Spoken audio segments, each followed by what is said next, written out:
आज हम अध्याय 3 परमाणु संरचना का अध्ययन करेंगे, जिसको हम एटॉमिक स्ट्रक्चर भी कहते हैं। परमाणु को जानने का इतिहास बड़ा रोचक रहा है, आइए उसको जानते हैं। सर्वप्रथम भारतीय दार्शनिक महर्षि कणाद ने 500 ईसा पूर्व यह प्रतिपादित किया कि यदि हम पदार्थ अथवा द्रव्य को छोटे से छोटे भागों में विभाजित करते जाएं, तो एक ऐसी अवस्था आएगी जब कण को और भी ज़्यादा भागों में विभाजित नहीं कर सकेंगे। इसके पश्चात ल्यूकिपस, जो एक ग्रीक दर्शन शास्त्री हैं, और उनके विद्यार्थी डेमोक्रिटस ने यह प्रतिपादन किया कि यदि हम पदार्थ को छोटे छोटे टुकड़ों में विभाजित करते जाएं, तो अंत में हमें एक ऐसा कण प्राप्त होगा जिसको और सरल भागों में और अधिक भागों में हम जिसको विभाजित नहीं कर पाएंगे, जिसको इन्होंने एटमॉस नाम दिया।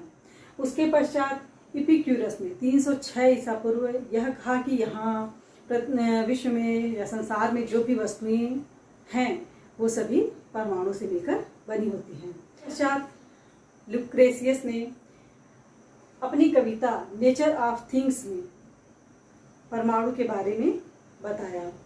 उसके पश्चात सन 1808 में जॉन डाल्टन ने इन सभी प्रयोगों को सही बताया और उन्होंने इन सब के लिए एक परमाणु सिद्धांत का प्रतिपादन किया, जिसे डाल्टन का परमाणु सिद्धांत कहते हैं।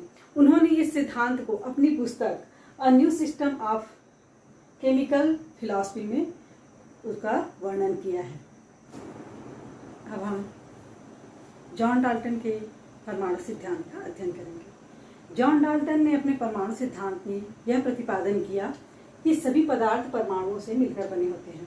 उनके अनुसार हमारे आसपास में जितनी भी वस्तुएं हैं, जितने भी पदार्थ हैं, वो परमाणुओं से मिलकर बने होते हैं। दूसरा है परमाणु अविभाज्य सूक्ष्मतम कण होते हैं, जो रासायनिक अभिक्रिया में न तो बनते हैं और न ही उनका विनाश होता है। परमाणु ऐसे सूक्ष्मतम कण होते हैं जिनका और अधिक भागों में विभाजित जिनका विभाजन नहीं हो सकता, और ये रासायनिक अभिक्रिया में न तो इनका निर्माण होता है और न ही इनका विनाश होता है। या तो ये किसी अन्य अवस्था में परिवर्तित हो जाते हैं या किसी अन्य तत्व के साथ संयोग करके ये एक नया यौगिक बना लेते हैं। उसके पश्चात तीसरा है किसी तत्व के परमाणुओं का द्रव्यमान एवं रासायनिक गुणधर्म समान होता है। चाहे वो कोई भी तत्व हो, उसके प्रत्येक परमाणु का जो द्रव्यमान होता है और उसकी जो विशेषता होती है, उसके जो गुण होते हैं, उसके उसी तत्व के अन्य परमाणुओं के बिल्कुल समान होते हैं। चौथा है अलग अलग तत्वों के परमाणुओं का द्रव्यमान और रासायनिक गुणधर्म अलग अलग। उदाहरण के लिए नाइट्रोजन, उसका परमाणु द्रव्यमान 14 है, और ऑक्सीजन जिसका परमाणु द्रव्यमान 16 है। तो इस प्रकार से प्रत्येक परमाणुओं का जो द्रव्यमान है और उनके गुण हैं, उनकी विशेषता है, अन्य तत्वों के साथ उनके संयोजन करने की जो क्षमता है, वो अलग अलग प्रकार की होती है। अलग अलग तत्वों के परमाणु परस्पर छोटी पूर्ण संख्या के अनुपात में संयोग करके यौगिक बनाते हैं। अलग अलग तत्व एक निश्चित अनुपात में रासायनिक अभिक्रिया के माध्यम से एक दूसरे से संयोग करके एक नया यौगिक का निर्माण करते हैं।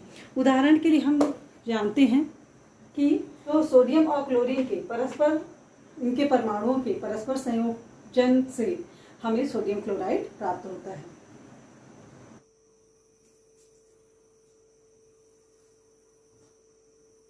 ये आप लोगों के सामने में जो संरचना बनाई हूँ, ये एक परमाणु की संरचना है। परमाणु के मध्य में नाभिक होता है और उसके चारों ओर इस प्रकार से कक्षाएं बनी होती है, जिनको हम कक्षा, कक्ष या कोष कुछ भी बोल सकते हैं।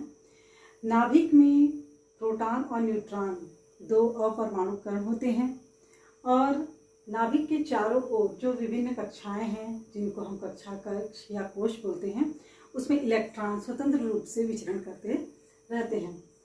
नाभिक में प्रोटॉन होता है, जिसको हम अंग्रेजी के पी अक्षर से हम प्रदर्शित करते हैं। उसमें धनावेश पाया जाता है, और न्यूट्रॉन जिसमें कोई भी आवेश नहीं पाया जाता है। इन दोनों को हम मिलाकर एक साथ न्यूक्लियॉन कहते हैं।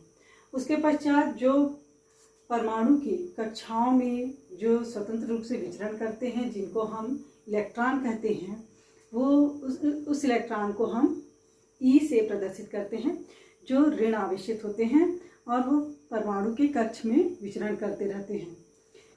यहाँ चित्र में थॉमसन का परमाणु मॉडल दिखाया गया है। जे थॉमसन के परमाणु मॉडल को हम प्लम पुडिंग मॉडल भी कहते हैं। जे थॉमसन के प्लम पुडिंग मॉडल के अनुसार संपूर्ण परमाणु में धन आवेश एक बादल के समान छाया रहता है और उस धन आवेश पर इलेक्ट्रॉन जो ऋण आवेश हैं वो यहाँ वहाँ धंसे रहते हैं। ये इसको हम तरबूज के माध्यम से समझ सकते हैं कि तरबूज में जो लाल वाला हिस्सा होता है वो परमाणु का धनावेश है और जो उसके बीज हैं जो इधर उधर फैले रहते हैं उसको हम इलेक्ट्रॉन के रूप में लिया जा सकता है। इसको जे थॉमसन का परमाणु मॉडल कहा जाता है, जिसको प्लम पुडिंग मॉडल भी कहा जाता है।